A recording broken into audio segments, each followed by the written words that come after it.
Yin style Bagua is named for Yin Fu.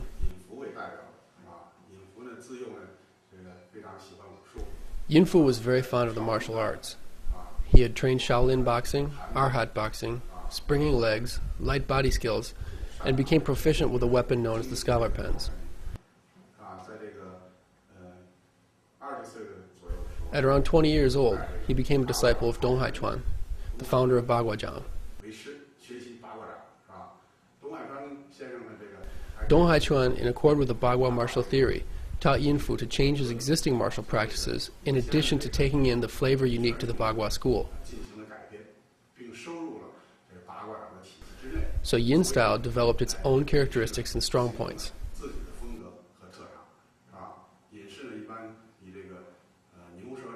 The basic palm shape of Yin style is known as the ox-tongue palm. The basic stepping is the natural step. We open horizontally and enter in at an angle.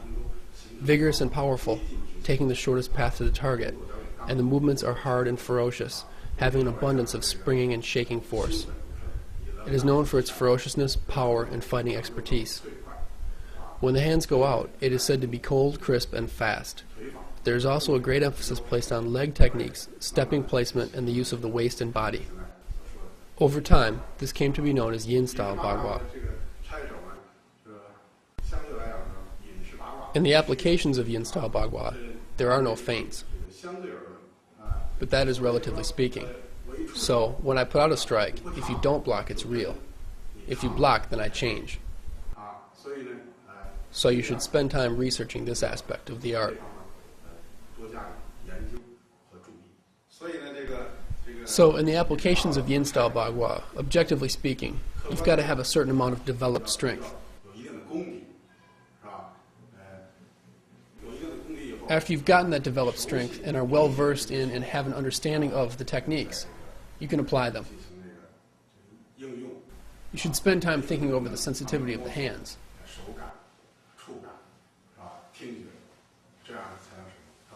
At the start, no matter whether it's developmental practice or applications practice, there are stages.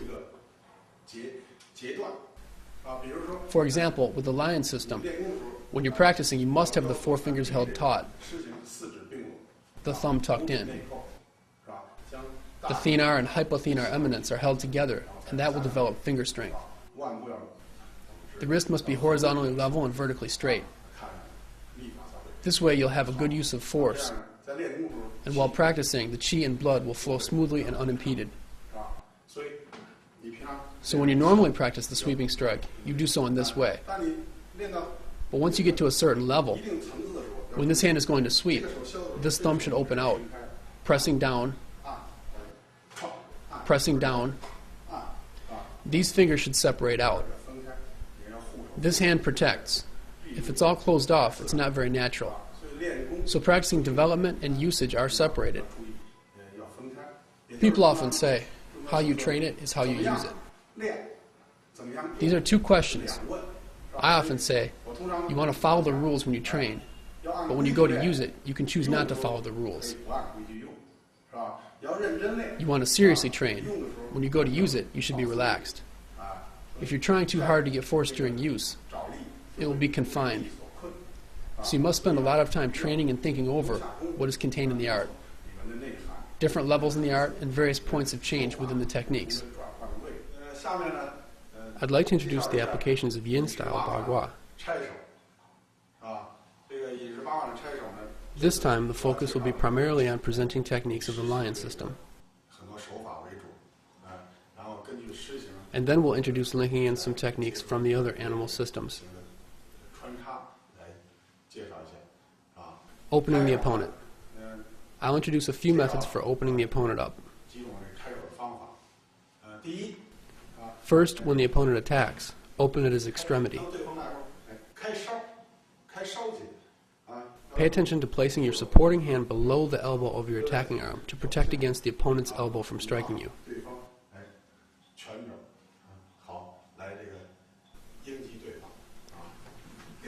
The second kind would be to sweep strike attack his upper arm.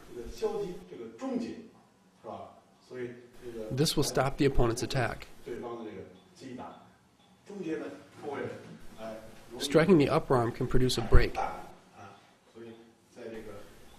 Speaking of the skeletal structure, there's only one bone here, and this bone is very fragile.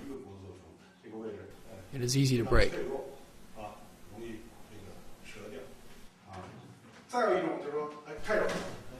Another kind would be to open using the backhand to press on the opponent while the front arm carries out a sweeping palm.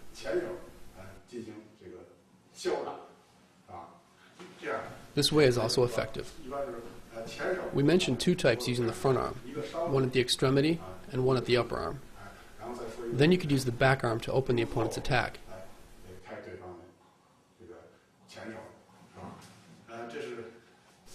These are three methods for opening.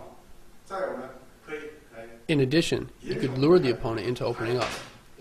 First, put out the right hand, then use the left hand to slap strike the opponent.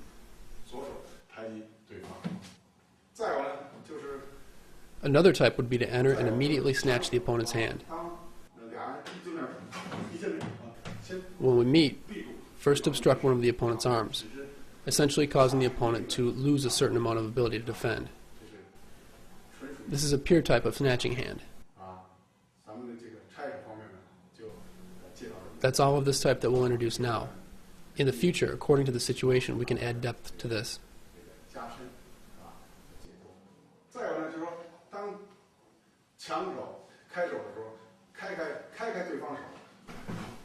Next, while opening the opponent's arm, I'll introduce three different methods of using strength.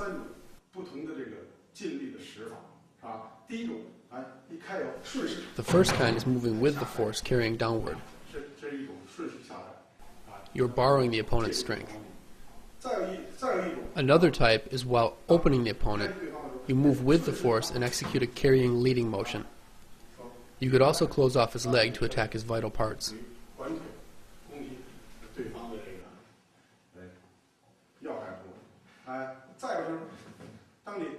Another is once you've begun to open the opponent and he uses strength to try and clear your arm out, you then turn your arm over and bring it back in, and then the left arm, moving from underneath the right arm, will press downward on the opponent and carry him down.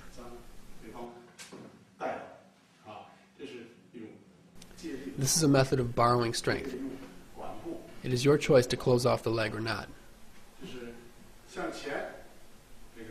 Of these three different changes, this would be moving the opponent forward.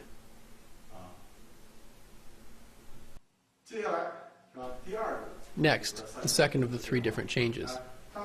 After sweep striking the opponent and controlling or closing off his arm, move in a horizontal motion. Pay attention to the right arm pulling back slightly, and the left arm changing into an upright palm and rubbing against the opponent's elbow, basically causing an injury or joint break to defeat the opponent.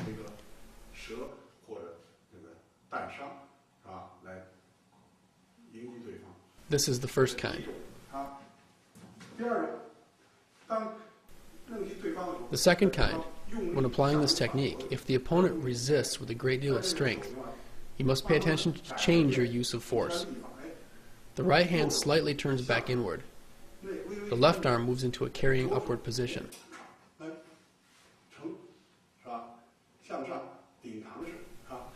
This technique is also known as Josang shoulders the saber. That is the second kind. The third kind. In this situation, if going upward or forward proved to be difficult, you could pull his arm backward and then follow up with a strike to the opponent. You must pay attention that the left arm has a slight hooking downward and the right hand adds a push.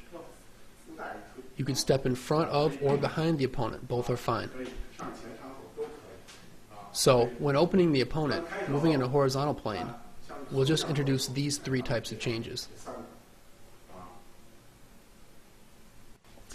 Next, we'll introduce three different types of changes in the third technique. Attacking. Opening the opponent, pressing down, and you can use a shooting palm. This is one type. In addition, you could hook down the opponent and strike his face.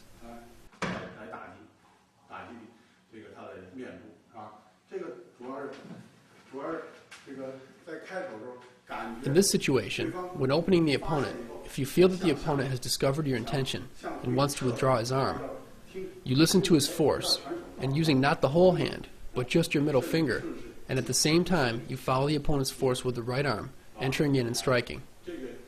In this technique there is a double meaning. The first is a direct strike.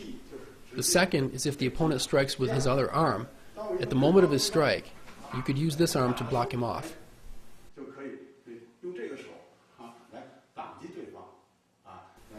To close off his ability to use the back arm.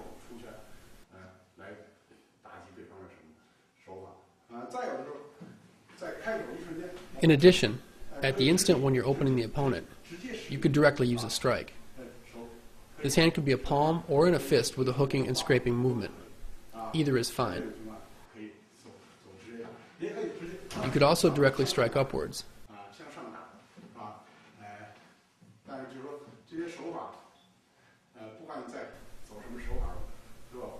But no matter which of these techniques you use, you must be aware that they all contain Bagua's methods of kicking, striking, throwing, and grasping. So different techniques can be combined with different striking methods or different throwing methods according to the level of your martial development and according to the special features of the opponent being in a favorable or unfavorable situation. Talking about opening the opponent, you could use one or both hands. You could use a sweep strike to open. You could also use a cutting strike to open. We could make contact at the extremity. We could make contact at mid-arm. We could use a double hand opening. This double hand opening could be done with both hands striking, or one hand capturing and one hand striking. I feel that usually the lion system of yin-style Bagua best uses the sweeping palm to open. Secondly, we could also use the cutting strike to open. Striking upward, smashing here is fine too. In addition, if the opponent punches, the hooking strike. I feel that in opening, these give a better result than the chopping or blocking strikes. They can easily open the opponent, but each one has a different amount of strength. So when you train, you must go according to your individual preferences in carrying out the applications.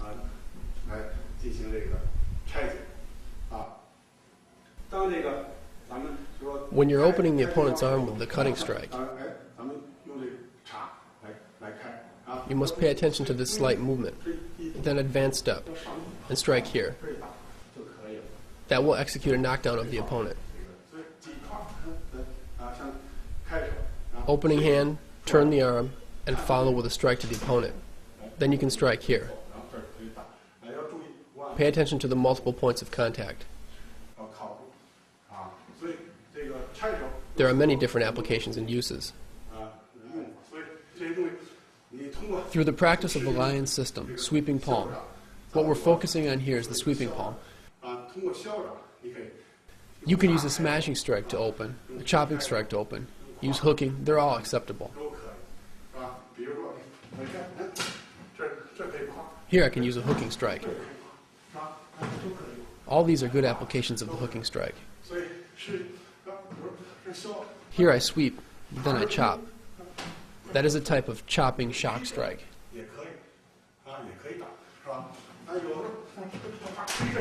A padding shock. A shock strike here, a shock here, and a padding shock. If I still don't have it, I can turn my leg. Pay attention to the turning of the leg. A coiling motion. According to different forces, do different techniques. Sometimes I go to open him. The opponent has a lot of strength. This way is helping out.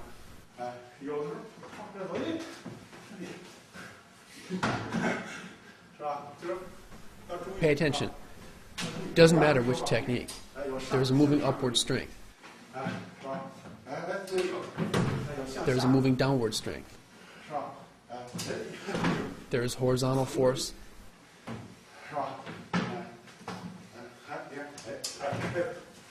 There is an opening force. So you want to think a lot about this aspect and practice a lot, of course. No matter how you apply a technique, it will never be airtight. There are many unexpected things that can happen during the application of a technique. Through practice over time, you'll be able to reach your inherent potential. When you're practicing the application of techniques, or using them in a fight, you have to pay attention to each technique's subtle changes. According to the amount of strength the opponent has, his height, and the depth of his development, use differing forces. Look for different angles. For example, the sweeping strike. You don't want to directly cut in. You want to slightly whirl to the outside. It has the idea of whirling and carrying. In the moving with the force form, this arm doesn't directly come downward. It rises up. Then when you're almost but not quite at the point of contact, move downwards so you can easily twist and carry along. So a lot of sweeping techniques make use of twisting and carrying. Once you've struck the opponent's arm, you mustn't turn the arm over too early. Begin the technique, then when the opponent puts out a hand, you strike. When the opponent intercepts, you move with his force and carry his arm back and down.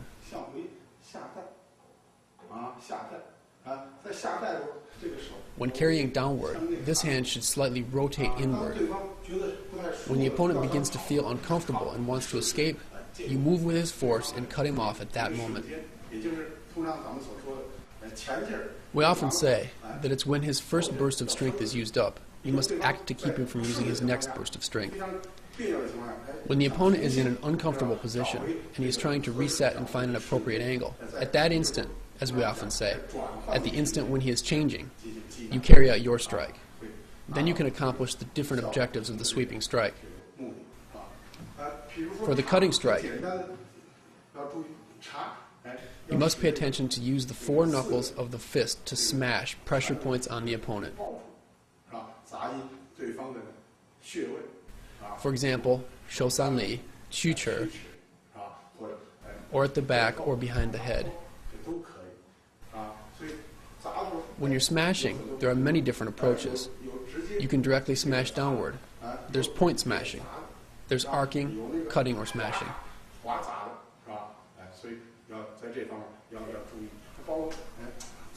When you're executing this circling in strike, once you meet the opponent's force, move with and turn.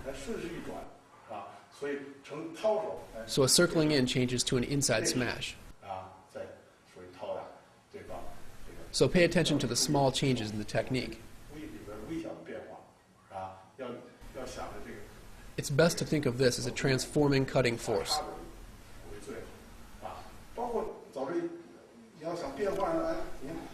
When changing, use the wrist to twist in an angled downward direction. Move with and enter in to smash strike the opponent's lower ribs or jiangmen point.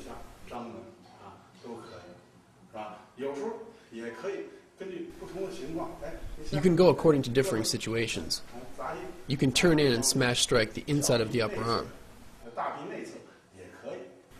If you smash here and the opponent resists, you can turn over and inside smash. When applying these, there must be very small changes using the hands. We often say in Yin-style Bagua, strike straight, emit round.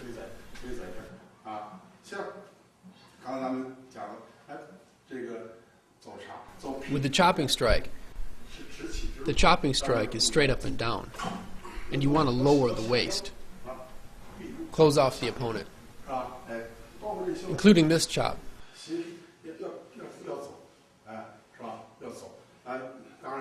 When you meet the opponent's arm, you can grasp.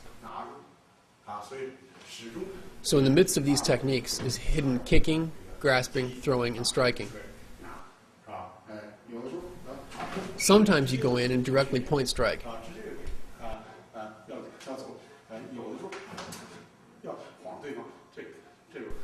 Pay attention to the hand motion. The edge of the palm presses up on the opponent's chin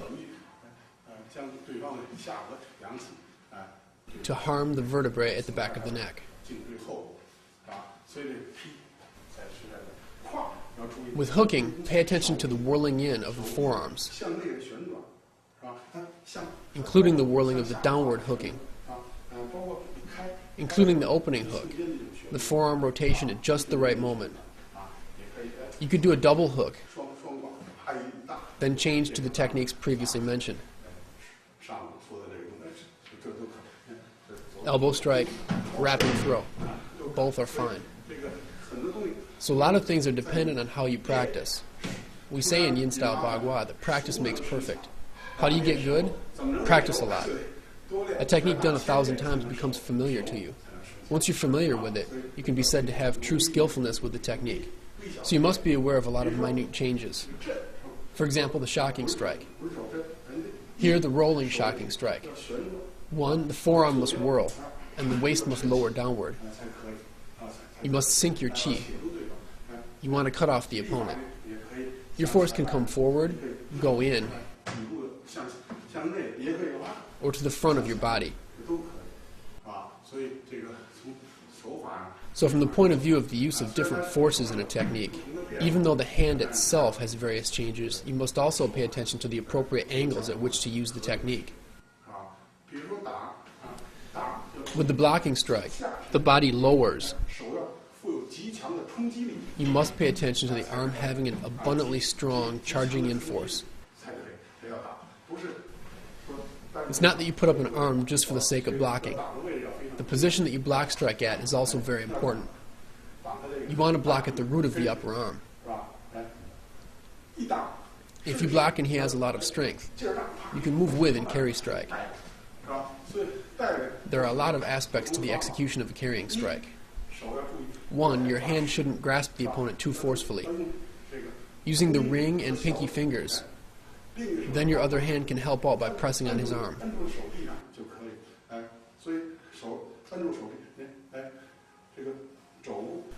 Your elbow holds the opponent.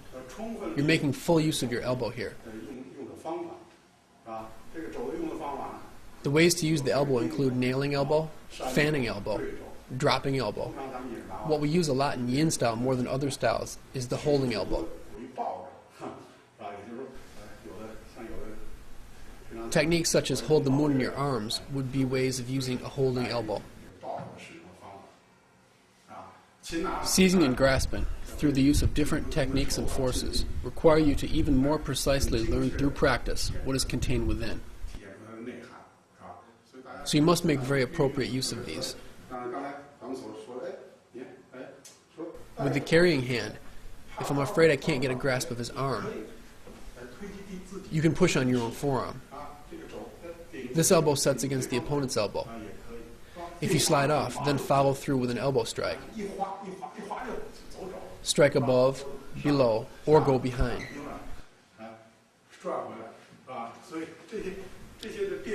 These changes to some extent depend on your listening to the opponent. It's best that you don't try to resist against his force.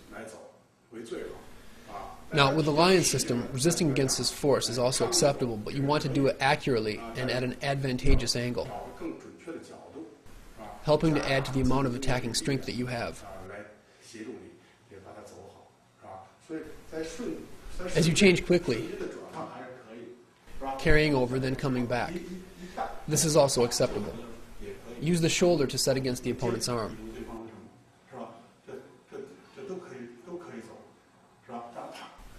You could elbow strike or hold the leg. No matter which technique, you must bait the opponent. If you don't elbow strike, it's difficult to hold the leg. If you elbow strike, he will concave in his chest and his leg will come up. Then you can move with him and be able to execute the technique.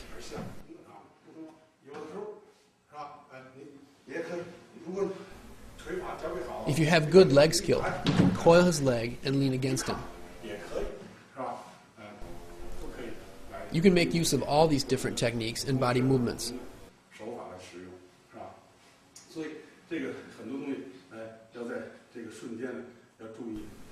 You must pay attention to the quick changes of the hands. Here, the hands must move at the same time.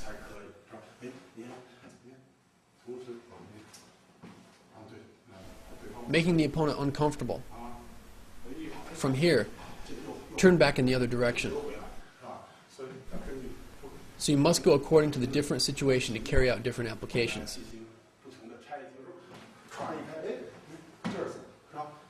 Sometimes you can grasp attack the opponent. That way he'll come around to you.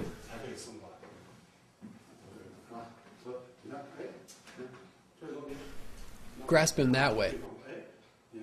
It's easy to get around him. Here I have a free hand. I've got him locked up. I can point press his solar plexus. Attack his Jiangmen point. This can be fatal. These techniques must be done to completion. We often say no matter which movement, you must do it to completion. Off by an inch and you're off by a mile. Your results will be lacking. Next, I'd like to introduce a way of opening the opponent using techniques in an interlocked succession. If the opponent attacks, after I open, I could strike in the way we just introduced. I could also do a carrying strike. So here the use of force is different. Or I could go here and cause the opponent discomfort. Changing here and here. Also a carrying strike. These techniques would be used when the opponent tries to get away or to take his arm away. The technique must be very well knit. 1, 2, 3.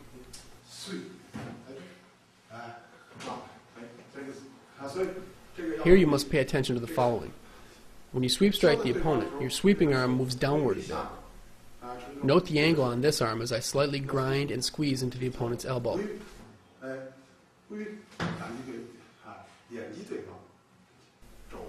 Pay attention to the use of force. The upright arm could use a greater force, or the capturing hand could use a greater amount of strength. Adjust according to the situation with the opponent and your own preferences to carry out this crisscrossed application. Second application. When you're changing, you want to pay attention to slightly release your grasp as this arm begins to pull back. At the same time, this hand makes a fist. Your wrist drops and presses against the opponent's wrist as you strike the opponent. While you are striking, if the opponent uses an outward strength to resist, you move with his force as your hand opens and captures downward. This arm moves with and pushes forward and rotates.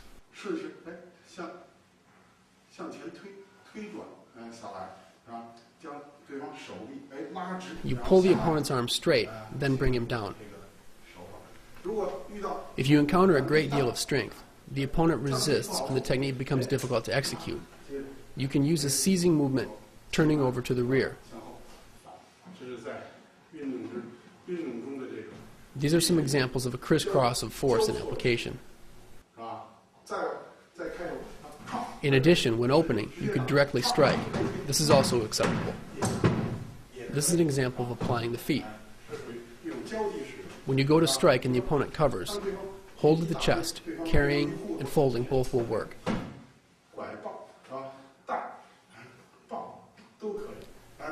When the opponent presses down, whether he has moved his leg out or not, withdraw a step and make sure that you apply a twist and turn to the opponent's arm. Step here,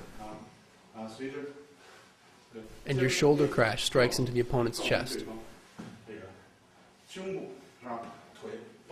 Your leg springs straight to strike the bend in the opponent's leg. This is an example of a leg strike. In addition, once you open the opponent, you can change. This is also fine. You can also directly put the opponent down.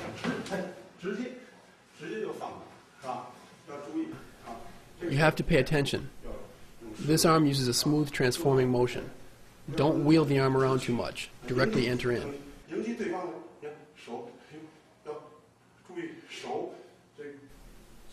Your left arm pulls down on the opponent's right arm. Your right arm meets the opponent's left arm, then rotates to transform and remove the strength in his resisting arm.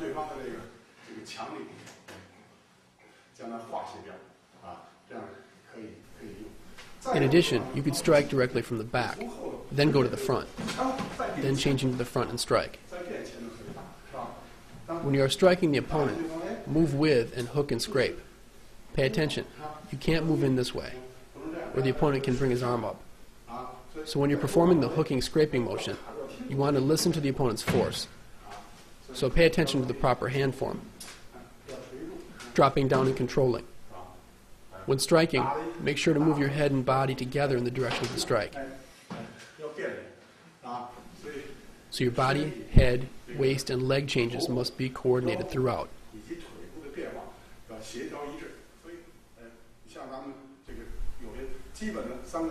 So we have three basic strike application methods. I sweep here, then a capturing sweep.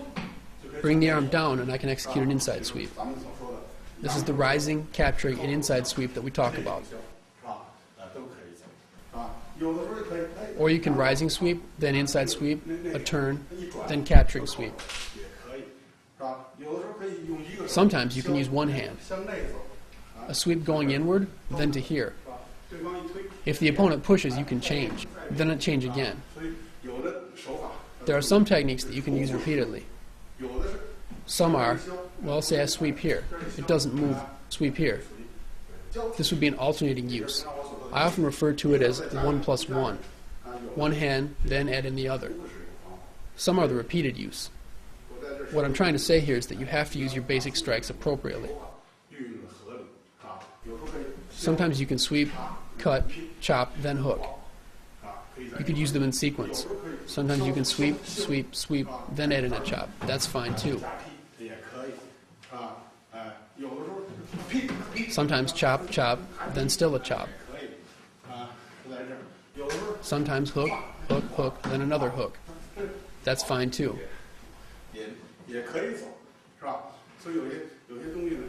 So when you're training, you want to pay attention to the fundamentals. Haste makes waste, but a constant effort yields sure success. Practice is how to get there. So when you're training, a lot of times you can move to the side or force the inside. Here the arm turns in. Here I hand off the opponent's arm. A horizontal sweep is fine too. I can hook kick here. If the opponent resists, go back the other way and strike here. If that doesn't work, I can go to here. These are all fine.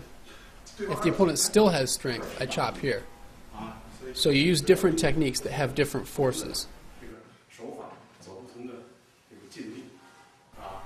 You can also go here and then sweep from behind. That's fine too.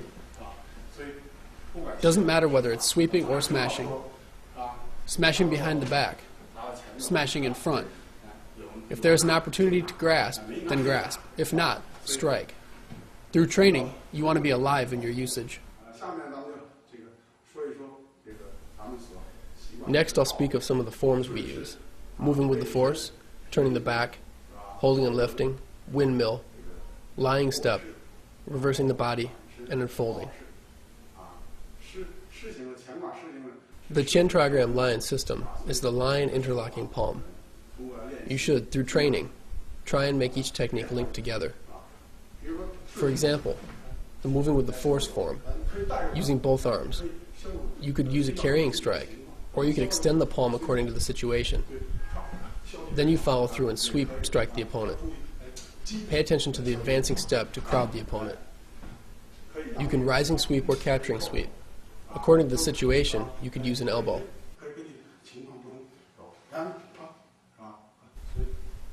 Pulling elbow. All are fine. These are examples of striking with one arm. This is going from on top of the arm. You could change and go from underneath the arm. From underneath the arm, you could also do a capturing sweep or a rising sweep. there are a lot of changes in the moving with the force form that you must be aware of. In addition, you could use an inside sweep. Pay attention to striking and closing off the opponent's leg.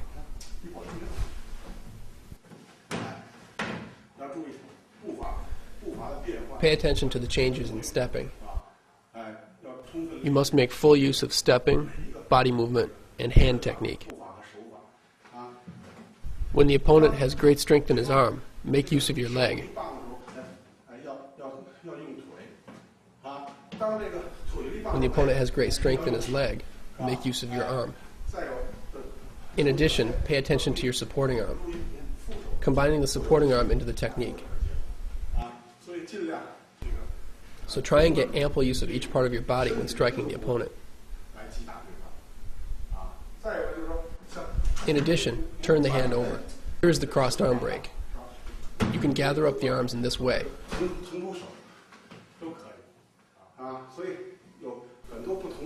There are a lot of different ways to execute these techniques. For example, I can move the arm back in and perform a handoff, then into a crossed arm break. This is fine. That is fine. According to your situation, you could use a moving with or moving against technique. If the opponent is very strong, I can add a shoulder to help me complete the technique. So this is when the hands are changing. In addition, I can go here and turn slightly.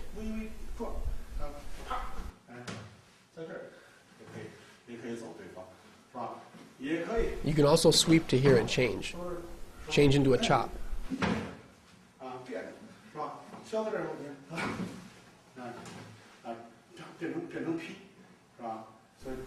So according to different forces, you can change with different hand techniques.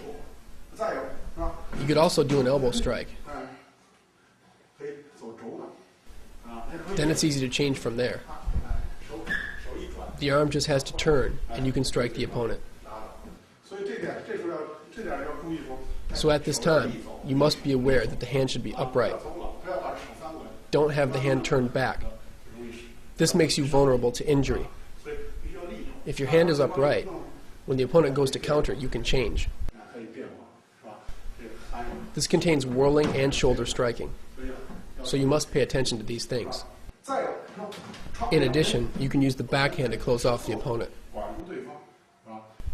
This hand can wrap or execute a moving strike. Either one is fine. Sometimes you can also use a sweeping palm. Go according to what your situation is. Sometimes you can use a cutting strike.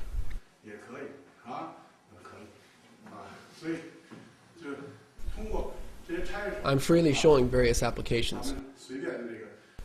Everyone can make use of them according to their familiarity and proficiency with the various forms.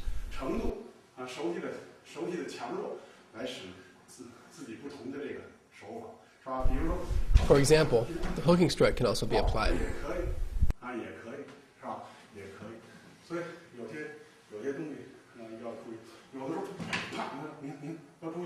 See here, the shocking strike can also be used. Go according to the situation with the opponent.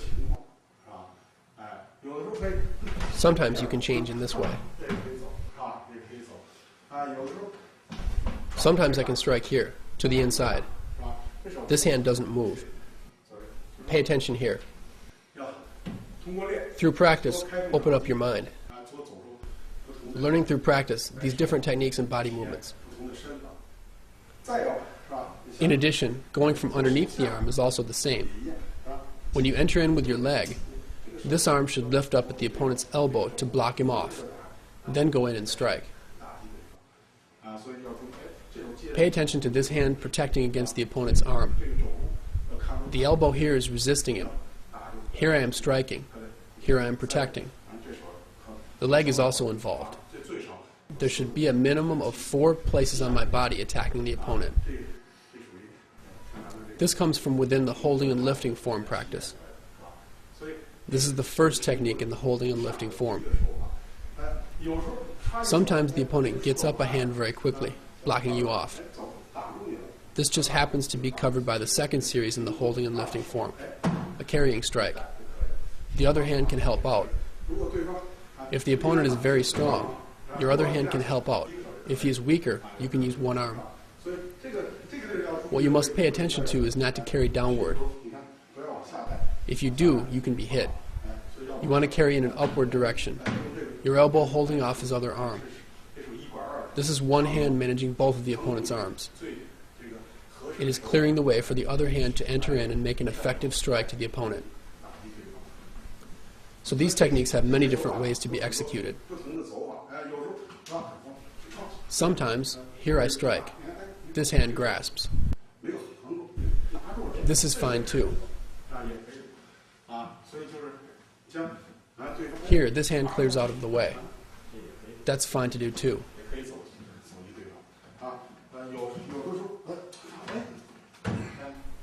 You can also grasp the opponent. You have to go according to the situation. You can also trap and squeeze in a forward direction. You should use a different plan for different situations. Going this way is fine too. If you can't quite get it, the hand goes downward, stabbing through, strengthening the whirling turning force. And it improves the result from striking with the shoulder. We just introduced many of the application variations in the line system holding and lifting form. The main feature was the clearing to the outside movement. Sometimes when you strike the opponent, his force presses downward. At the same time, your arm must turn. In this way, I can strike the opponent. That's another method. You must pay attention to how to throw the opponent. In addition, if the opponent blocks, I can use seizing and grasping. This hand does an inward push. 3 joints can easily be broken here. I can use force and strike here. But of course, in the technique I just did, the hands can't just let go. You must first harm the opponent's joints, then go in for the shoulder strike. You must pay attention to the fine points contained within the technique. This hand rotates inward slightly. This hand presses on his elbow, then goes upward. This hand pushes downward, then execute a leaning strike. So according to different situations, for example, the opponent has strength, we can include seizing and grasping. You could execute a wrapping seizing strike. When you're practicing seizing, you must pay careful attention to the different techniques used. This is in the holding and lifting form. Pay attention to the following. The first technique is primary. You must seriously train it.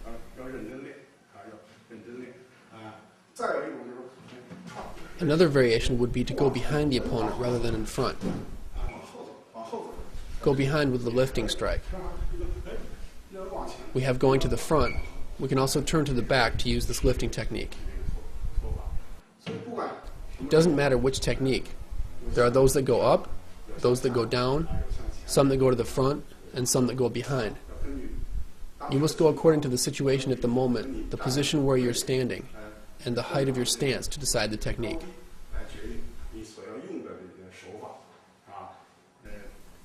For example, this is another variation.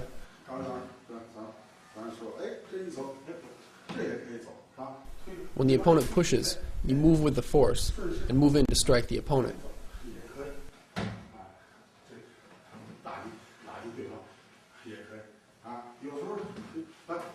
Sometimes I can use a carrying strike.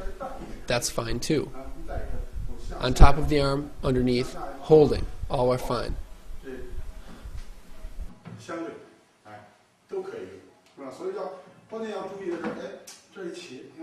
Here you want to have the arm turned over, carrying or combing the arm downward.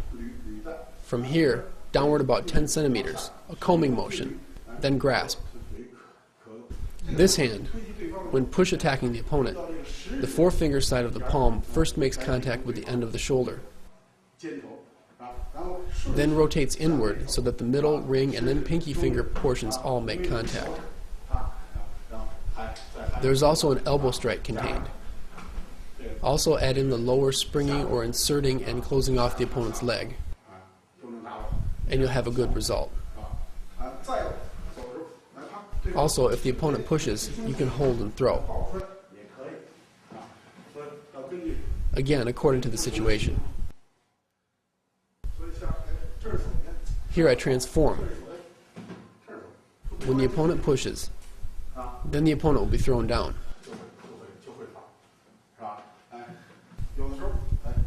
Pay attention. When the opponent pushes, move with his force. Then strike. You can move back in the opposite direction and harm the opponent's elbow. So this is a type of out and back movement in the technique. You'll size up the situation differently according to the circumstances.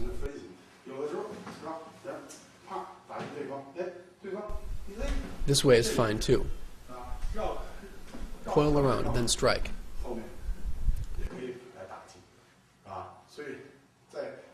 So when you're executing these techniques, you must pay attention to strict body coordination.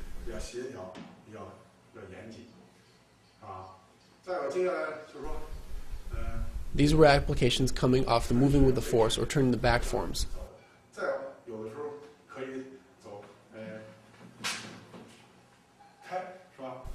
You could also use the windmill form, moving upward. That can throw the opponent. Some points to pay attention to. This wants to slightly rise upward. Insert the arm here. When this arm inserts, it could go for one of the opponent's arms or could take both of them. Once your arm has set up against the opponent's arm, there is a slight turning over as you continue the upward motion. Your elbow sets against his inner upper arm and moves to the outside. He is basically leaning into a fall. This is a moving with the force emitting strength. You'll get a good result. Sometimes you can press down on the opponent's arm, then go here and lock him up. When you're locking him up, you want to press up against his leg and lean tightly against him. You must make the opponent uncomfortable.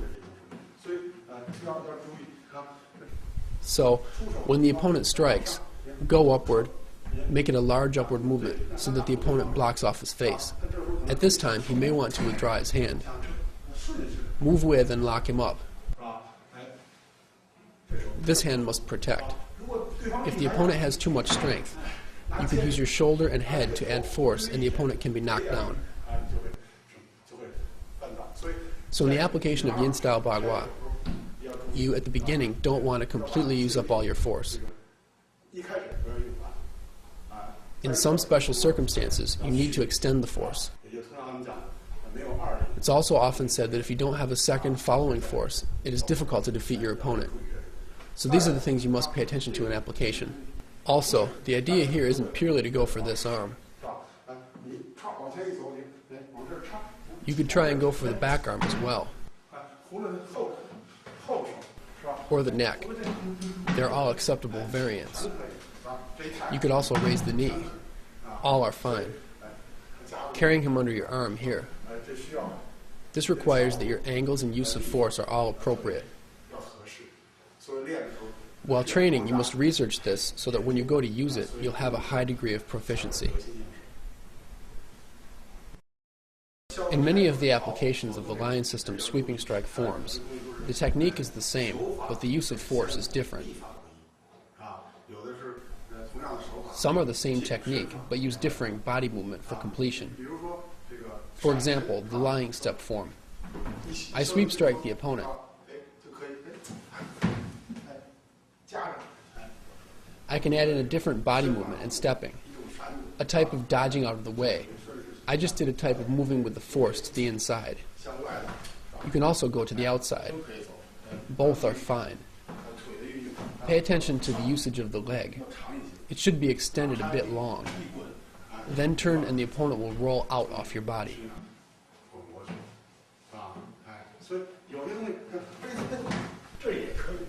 This is fine too. A type of going out and returning force. He thinks I'm going to dodge over in this direction, so he pulls back in the other direction.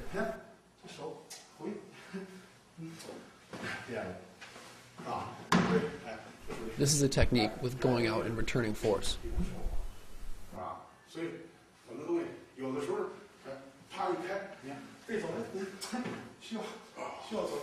Sometimes it is best that you take this hand in a carrying, dodging strike.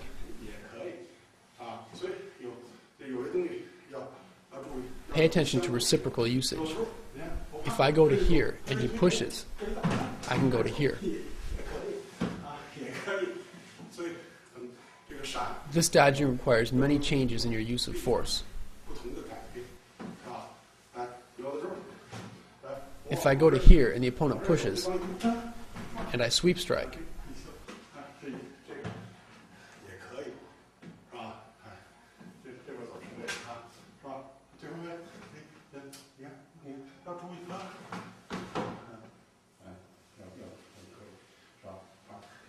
if I don't have it, I can change to an elbow too.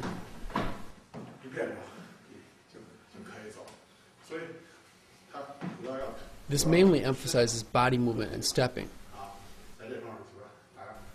These are the points to pay attention to during practice. The forms have different names which reflect the differing theories behind them. For example, the enfolding form. Strike here, switch hands, hold the opponent. Pay attention. You shouldn't move to the back. You should move toward the side of the opponent. No matter how the opponent is standing, there are many weak places for you to attack. Usually, in the enfolding form, I can take this arm, use the foot, and I'll have it.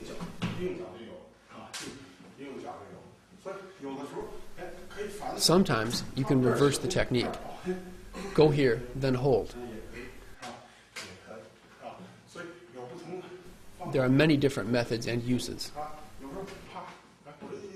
I strike and the opponent pushes. Going this way is fine too. In this technique, you must pay attention to make the opponent push into emptiness, enter in, and engage this arm. All these tasks must be completed within this technique. Sometimes, if the opponent is unyielding, you can go in this way. In addition, the tiger pounces technique is fine too. If you can't get it, you can use an upward sweep.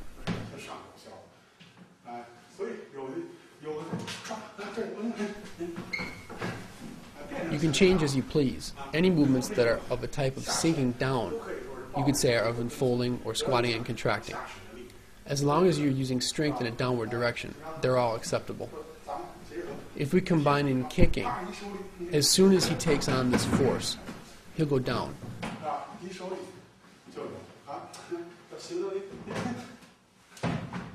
So here, you're striking to make the opponent's force dissipate. If the opponent is really strong, and it is difficult to get him down in this way, you can move forward with the force. That's fine too. So you must change according to the movement of your opponent's center of balance. We just discussed applications of the lion sweeping strike, moving with a force form, holding a lifting form, and so on. Next, I'm going to talk about the turning the back and reversing the body forms. I feel that in a fight, if you're not in a very passive situation, or are standing at a very disadvantageous angle, you should not use turning the back.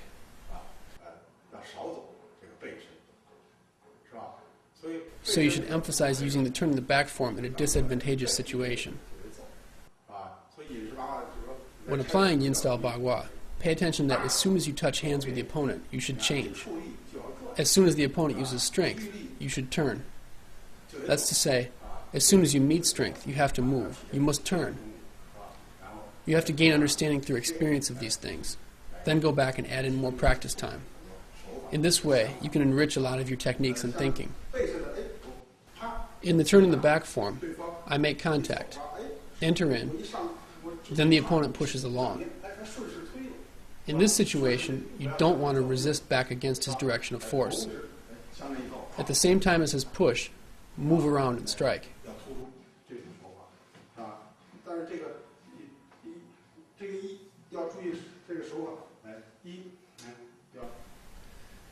Pay attention to the rotation of the forearm here.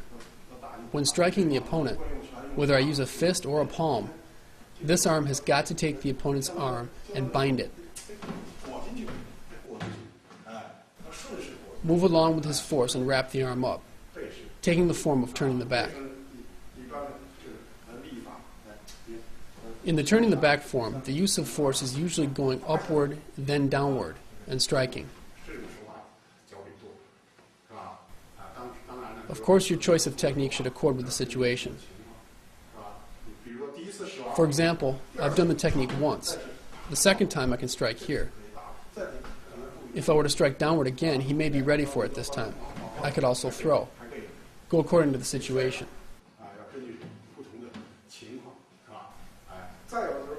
In addition, here he pushes me.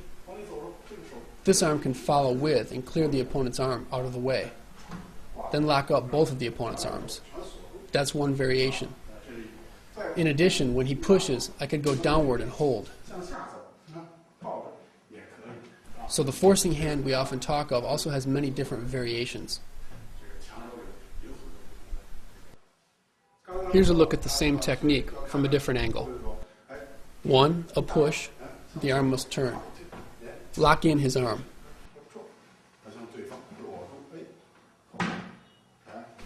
You can also break him here.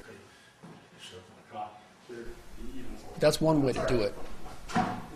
In addition, I get to here, move with, carry his arm downward, and entrap. That was going on top. Going below, I can throw the opponent. I could also spring the leg. Pay attention. I hold here. This hand, as I change, will strike the opponent. As I strike, my shoulder will press on the opponent. So pay attention that after the shoulder leans on the opponent, it must whirl and turn inward. It is very difficult for the opponent to break a whirling attack because he doesn't have an accurate single point of resistance to use against you.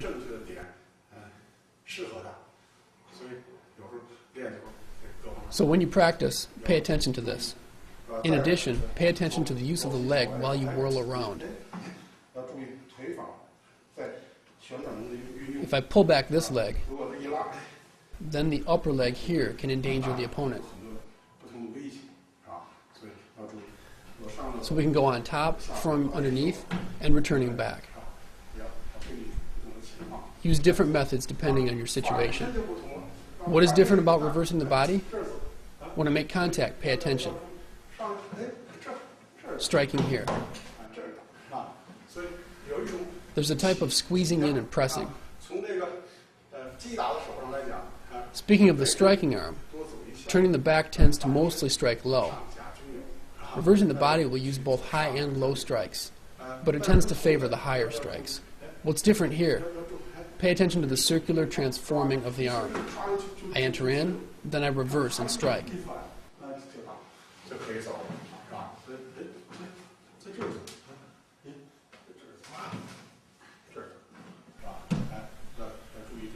Here's what you should pay attention to. The arm must roll. It's a round strength. Once I get to here, I turn my back. I can also strike above.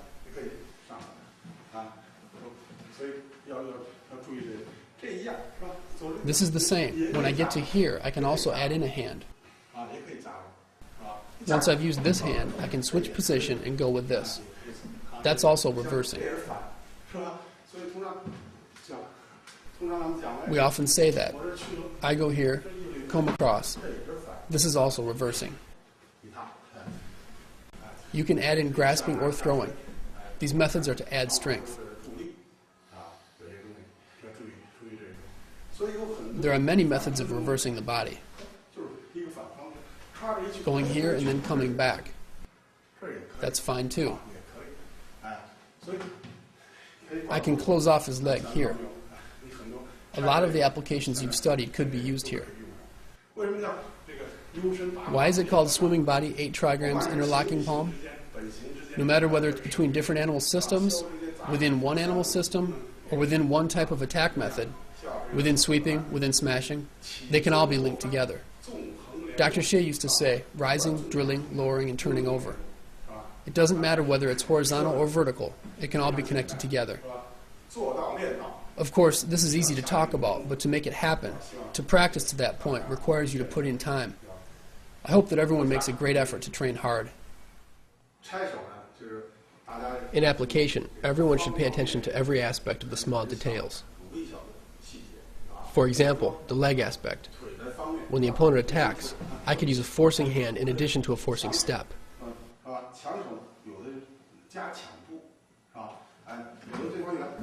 Sometimes I could come forward more. The results are different. Also, I could move the back leg to force entry to the opponent's side. So Yin-style Bagua often talks of closing off the front and forcing the side. Whether you use the left or right hand, close off directly facing the opponent and force the side. In usage, you must pay attention to a lot of fine points. For example, I sweep to here. Where is the best place to sweep strike? After I sweep, how do I change? In this type of situation, if I end up here, the arm should turn slightly. You don't want to use force directly inward. You want to go towards the rear. You don't want to go directly down in a direction where you're going to take on force. You want to go at an angle. If you want to link in kicking, grasping, or throwing to the striking, for example, kicking, you can use the hands.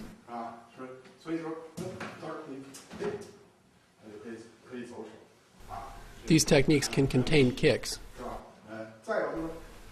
In addition, there's striking. Here, an elbow strike. Or you could hook and then sweep strike.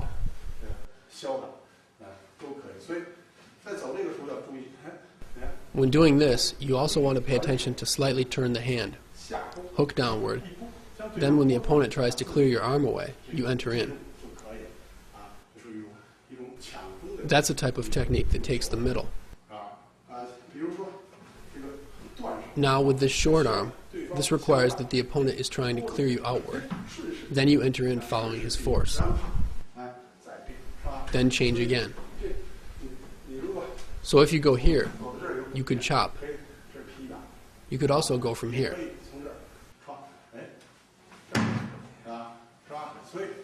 So the same technique can be done on the left or on the right. You need to look at the position and angle that you stand at the time, and to get a feel for where the opponent is strong. Then you can change according to the changes of the opponent. In this way, you'll have the best results. In addition, if I'm going to bind the opponent, this hand slightly captures inward. The left hand has a bit of whirling inward with the knife edge of your palm on the opponent's elbow. When you get to here, the right hand forms a cross shape, pressing down on the opponent's forearm. At the same time, the left hand makes a fist, holding the opponent at just above his elbow. Then this hand moves slightly downward. If the opponent is not reacting in a way you want him to, be sure to look for the most uncomfortable place on your opponent. Pay attention. You can't execute the technique in this way with this hand not using strength. You must bring the arm downward. Then you'll have a better result. If you've got good developed strength, you could do a cutting strike here and here. This is a type of hooking in cutting strike. Also, if I want to change to a chopping strike, it would be the same. You still shouldn't directly press downward. Your elbow should go inward. In this way, it's easy to strike down the opponent. This sweeping strike has a bit of a downward angle of force. The opponent's arm is resisting upwards. So through the change of the hand, you change to a different use of force. Also, here I could decide not to use the cutting strike. I could use a moving strike. The moving strike should not be placed at the same position as the cutting strike. It should be placed up under the armpit. Both arms have a twisting and turning together motion.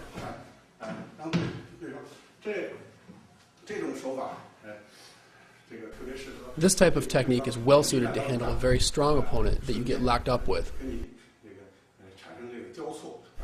Once you've got him captured tightly, you must use the twisting of the waist and body to complete the technique. When training, you want to be aware that you can move along one single line and can also horizontally and vertically make contact. For example, in the moving with the force sweeping form.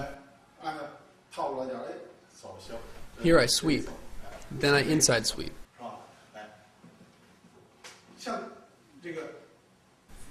You can also string together some complex things. I can sweep here, then comb down and strike here.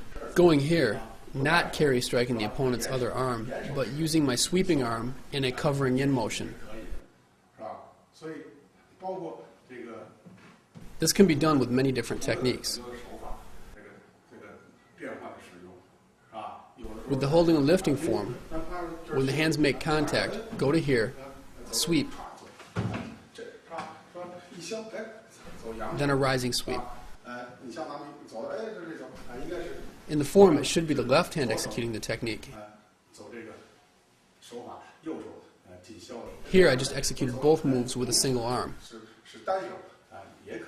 So this is one part of connecting things together.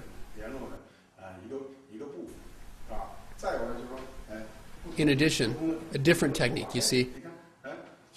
Turn over and go here. You can open with a technique from the windmill sweeping form, then change to the hacking sweeping strike from the moving with the force sweeping form.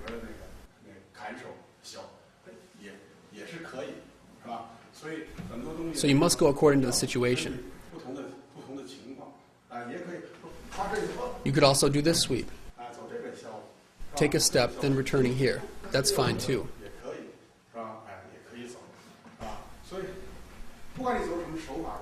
So it doesn't matter which technique you use. You must have many different methods of changing. For example, I intercept the arm here. This hand must carry down and then send his arm to your other hand. You must then hand off the opponent's arm in this way before you can go into the hacking sweep. If you're trying to draw out the opponent, then you must make a large movement to cause him to take the bait. If you're directly going for a strike, then you must have a small, fast movement. A turn of the forearm, changing to an inside sweep, is also fine. Striking to the same place on the opponent. The change in the technique and the change in the force are both very important. They must be paired with body movement.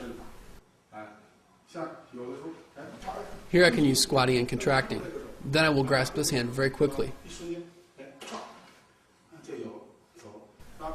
Once in this position, with both hands tied up, what do? You can engage in this way. This is fine too. This hand grasping the opponent. I can let go of the other hand and attack his elbow.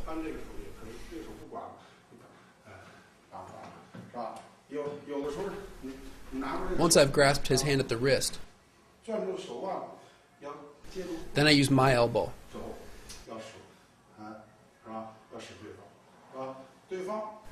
If the opponent resists at the elbow, not allowing me to complete my movement, I can use the shoulder.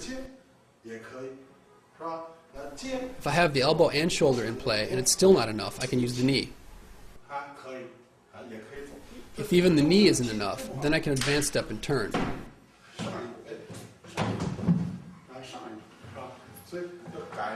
So you must change the use of force to achieve a good result.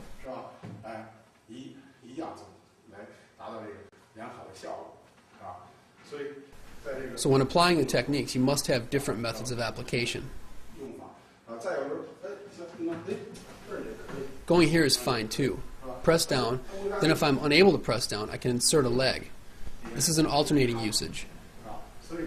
When connecting together horizontal and vertical, 1, 2, 3, 4, 5, you can use 1, 5, 3, 2. You should think this over, so you'll be able to select an appropriate technique with a suitable application.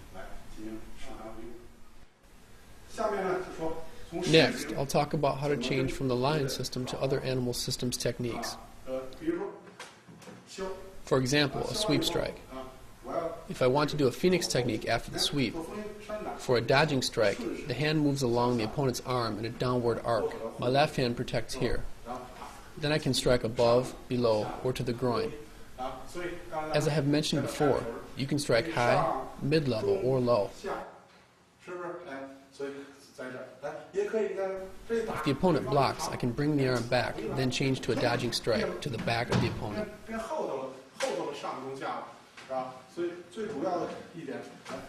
The main thing to pay attention to is that I make use of the phoenix method of entrapping.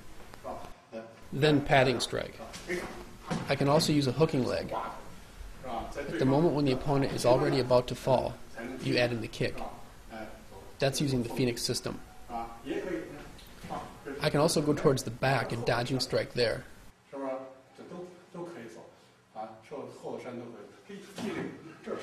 I can dodge strike to any of these places. They're all fine.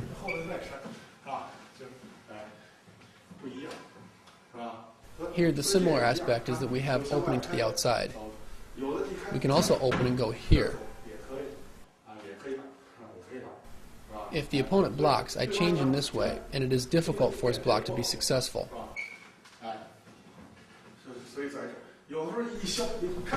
Or I can sweep strike, then use an extending strike. The use of the sweeping strike allows you to change into a lot of other techniques. I can use many different phoenix techniques. I can also use transforming and removing. I can sweep and then chop to here.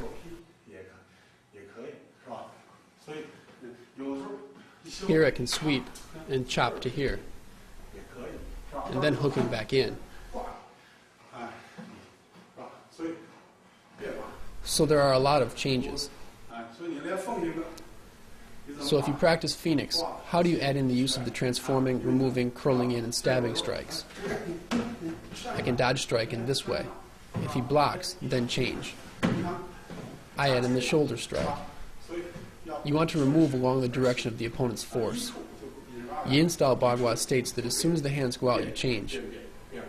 Change, change, change. The changes are endless. If you practice the dragon system, I sweep here, then push forward, changing to the dragon palm. Then changing here.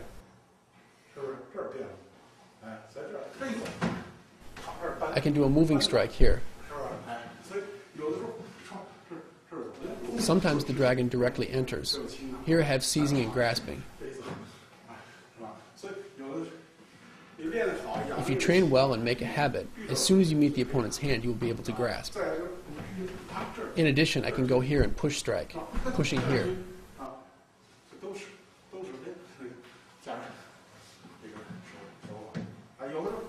A sweep strike, then a moving strike. Here is a capturing strike. This is a capturing grasp. I press in here, he resists, then I let go and can strike him. That's fine too. Sometimes I can sweep, then poke in, then moving strike here and here.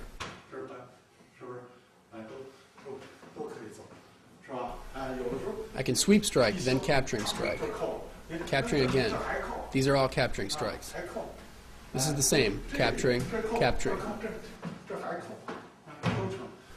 If I capture here, I can pull and break the arm. Pay attention to the technique. I sweep, turn the hand, capture here. This hand still captures. This way is a chop. If I change the shape of the technique, it becomes capturing. Here I am still capturing. An arm capturing strike. There are many different methods of use. Here I sweep, then an empty capturing strike, then capturing here. Then I can go here and capture. Then I can change to block off the opponent, and then go here. That is fine too. So there are quite a number of changes. Sometimes I can go directly into a pushing strike. The opponent might withdraw his arm. If he does, I can go here, then push forward.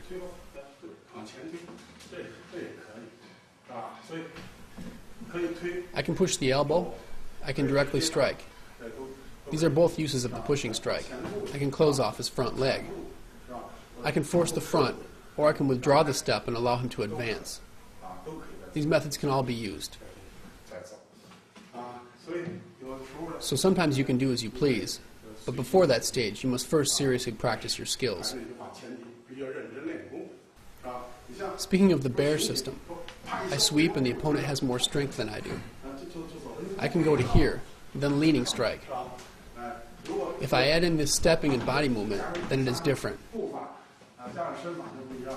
Here is a pulling elbow that will easily harm the opponent.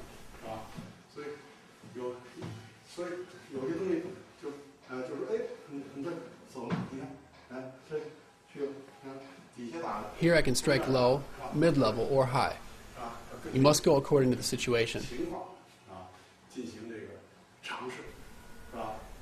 Here I can strike directly after the sweep, directly entering in. With this technique, your hand horizontally executes the stamping strike, then goes vertical upon contact. In that way, you'll have a better result.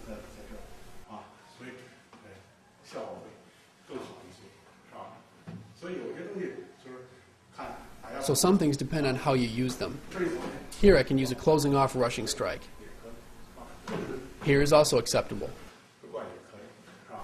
That is a type of closing off rushing strike as well.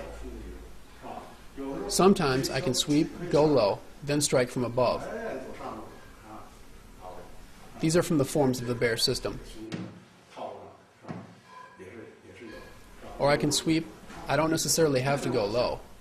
I can go high as well. Then a cutting, throwing motion.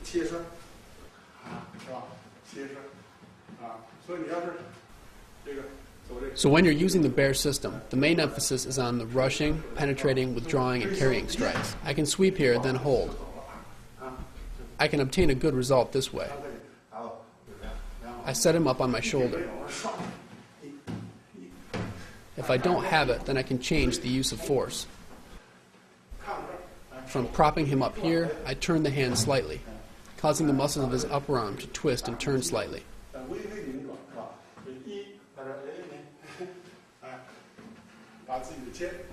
I cause my own shoulder to act as a pivot point, then allow him to slide on it. That's even better. Sometimes I can sweep strike, then strike here, handing off. Then I leaning strike. I can use the leaning strike, rushing, penetrating, withdrawing, carrying, leaning, shocking, soft, and following. Here's an example of using the following strike. These are all fine.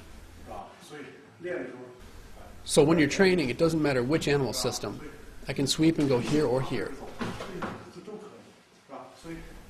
The same stepping and body movement, combined with different strikes, can be used to get a feel for the differences between lion, phoenix, and bear systems. So in the application of the Yin-style Bagua, there is single application, double application, applications of a single attack method within an animal system, applications using multiple attack methods from the same animal system. Objectively speaking, it doesn't matter what skill you practice. There are different stages to it. So what I require of everyone's practice is that at the beginning, including applications practice, first try to be very open and large, then later be very tight and compact. At first, practice to trace out the way a technique should be executed. Train it a lot, and then over time you will figure out the minute changes inside the technique. At what point should I change? At what point should the force be a little larger, a little more pliant? Where should the speed be faster? Where should the body movement be a little better coordinated? And including the placement of your stepping. These are all extremely important and are all very realistic things. Through practicing this, you will then be able to make the next stage of training more well-knit. You will get a feel for Yin-style Baghua's precise, carefully put-together techniques and flexible stepping.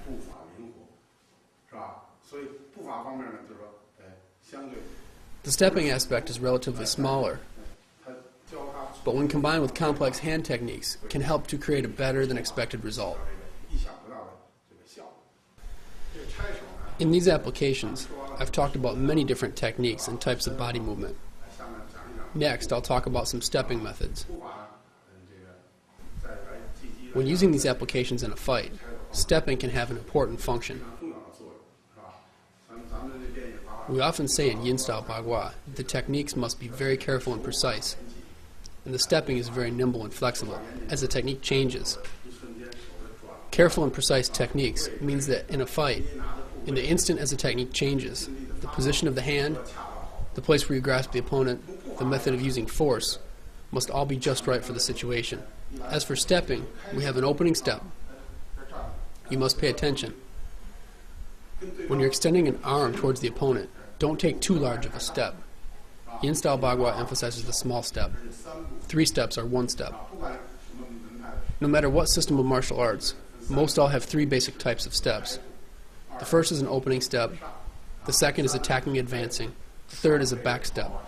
Backstepping, retreating, withdrawing steps, they all fall under the category of back step. We practice the zigzag step, the box step, and the 3-step methods to help develop your stepping. Of course, the positioning of your step is also very important. When you start off, you want to force the position of the step. Force the position so that you can enter. Pay attention that the feet are parallel to one another. They should not be opened or hooked in. You'll have the best result in that way. Closing off his leg in this way, you'll be able to apply strength. This way is not so good. So as to stepping, the first is the opening step. The second is entering. When you encounter a situation where the opponent tries to get away, going according to the situation, you could step on his foot. You want to try and judge the direction that the opponent is trying to move in and use these methods. In addition, there's the moving up of your back leg. Sometimes you step with the front leg and the back leg follows up. The purpose of the back leg doing this is to even out your balance. You don't want the angle of separation of your legs to get too big or too small. You want to keep the most comfortable angle for you, the one that you're accustomed to and train the best with.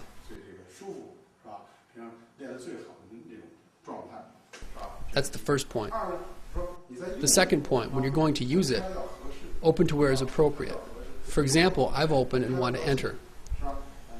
I want to close off his front leg with my back leg.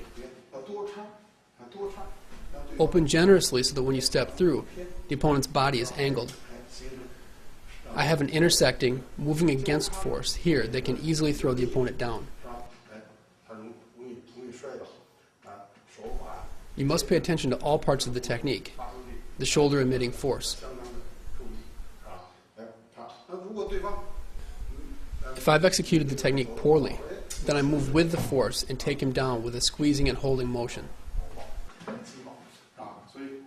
As to the stepping, 1, don't be too far away. Then it's hard to move across.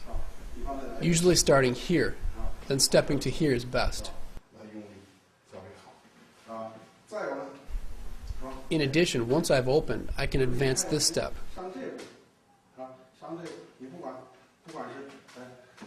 No matter whether using this technique or a transforming removing method, you must pay attention to this leg being bent as it moves in. Getting close, then spring the leg straight.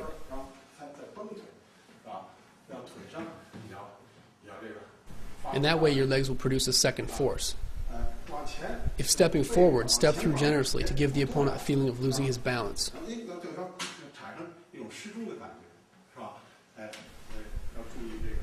When training, pay attention to the appropriate positioning of the step, including this, going to here,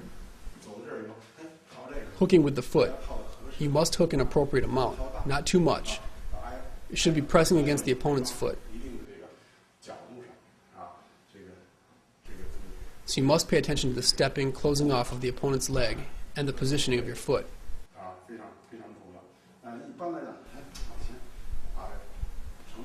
Previously, I had opened in this way, with my foot forming a T shape with his.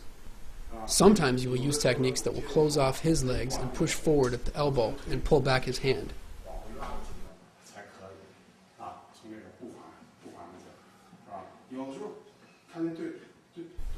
Sometimes, if I encounter a lot of force from the opponent, I will backstep and enter into here.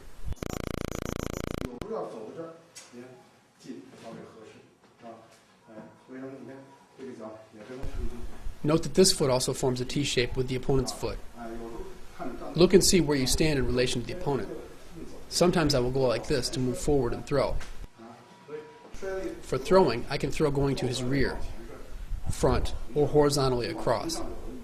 If I want to throw going across, I step and follow up with the rear leg, then step behind. There is also advanced stepping in and directly sweeping the leg in.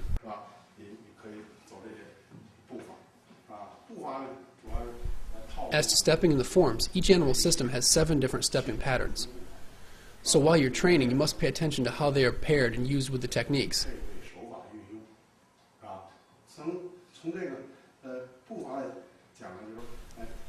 From the point of view of stepping, sometimes you want to go to the rear. Stepping to the rear includes the hooking in step and the swinging open step. The swinging open step isn't necessarily for closing off the opponent's leg. Sometimes it's used to get around the opponent. Hands make contact, advance with this foot, and get around the opponent, getting around back to his front. Why in Yin style Bagua do we speak of 3 steps being as 1 step? It doesn't matter what usage situation you're in, there's always opening, advancing, and backstepping. In the beginning, turning the circle is considered a very basic practice, but later on it becomes a profound practice. I often say that through turning the circle, a body that is stiff and has an impeded circulation can be made to be flexible with a very good circulation. Stepping that is clumsy can be made to be very nimble. This is basically all I'll say about stepping for now. So according to different situations, you will use different stepping methods. Sometimes you dodge out of the way, and then stabbing through step. There's a bit of a sliding along the ground to it. The requirement for this is that your angle must be stable and you must be coordinated, and including this helping out body movement. Here I'm slowly looking for the correct stepping. I want to close off his leg, and now I've stepped and this foot is parallel to his front foot. Then I can step through and throw. It's also possible to step so that my foot is in a T formation with his foot. I do that so I can execute a hooking leg. Then I step down and hook kick here. This is also different. So there are also a lot of changes with the legs you can use, going according to the situation with the opponent. Here I close off the leg and then pull back in. This will cause the opponent to lose balance. So I've blocked off his leg and then I quickly pull back in. So you want to coordinate the stepping you use to be the most balanced and appropriate for your situation. I've said it before and I'll say it again. These things must be experienced slowly over time through practice, adjusting the way you step. In a situation where you're not quite familiar with the technique yet, or the result is not what you want, pay attention to adjusting your stepping. Check and see if your technique is not very well coordinated with your use of stepping. Check and make sure that you're not taking too large of a step. I often say you can't have too much, but you can't not have enough. This could also be said about technique, use of force, developmental methods, and stepping. So while you're training, spend a lot of time researching these aspects. Spend a lot of time training. And through the application of these techniques and training applications, over time, get a feel for the profoundness and subtlety of these techniques. When talking about stepping, as with Bagua Zhang, it may look simple, but practicing it is difficult. Now I'll introduce a few changes using hand techniques coordinated with stepping.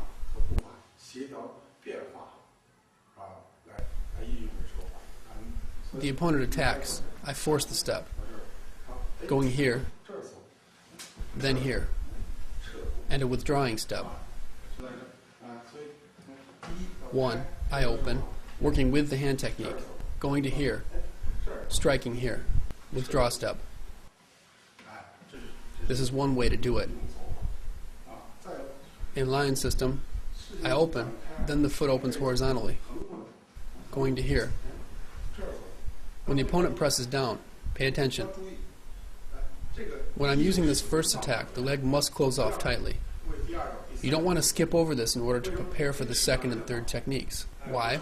Because if you execute this properly, the opponent will be thrown down. What I'm talking about is if the opponent presses my arm, preventing me from executing this technique. So, stepping to pay attention to. 1. Open. 2. Move. 3. So your stepping, body movement, and technique coordination must be very appropriate. When training, you want to make sure to accomplish these things.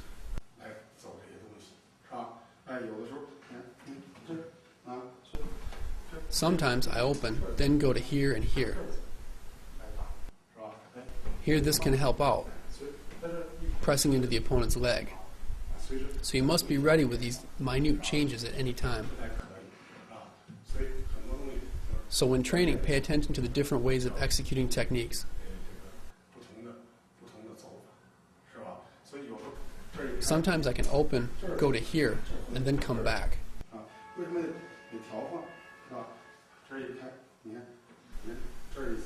When I get to here, it becomes difficult to continue.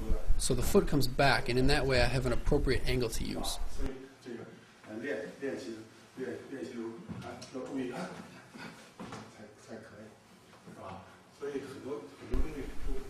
A lot of things are the same. Through repeated practice, you'll be able to get it. Going to here is fine too.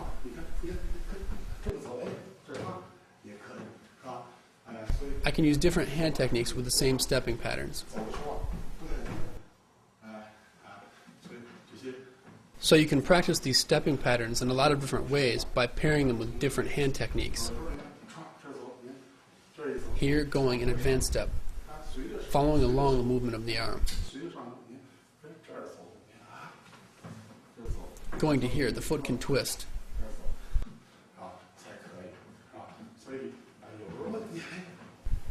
You can't be too fast or too slow. Here, moving too soon. Or having the arm all ready to here and then stepping is too late.